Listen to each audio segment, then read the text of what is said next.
এখানে তোমরা কেন আইছো? কোন স্কুলের ছাত্র তোমরা?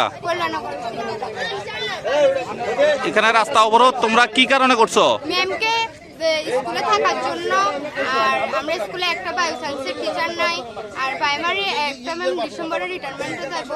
আমরা স্কুলে আরো 2জন ম্যাম আছে। আরো প্রাইমারিতে 2জন ম্যাম দিয়ে চলে না, আরো 3জন ম্যামের প্রয়োজন।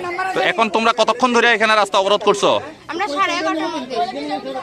তো এখন পর্যন্ত তোমাদের সাথে কেউ আইসেনি যোগাযোগ করতে? তো তোমরা দাবি কি থাকবো?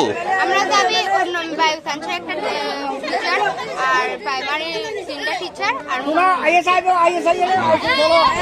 তো এখনো তোমাদের দাবি মানা হয়নি? না মানা হয়নি। আমাদের আরো যাতা ব্যবহার কে ব্যবহার করছে? গাড়ি ড্রাইভারে কমিটিটাও জানেন না কইতাছে।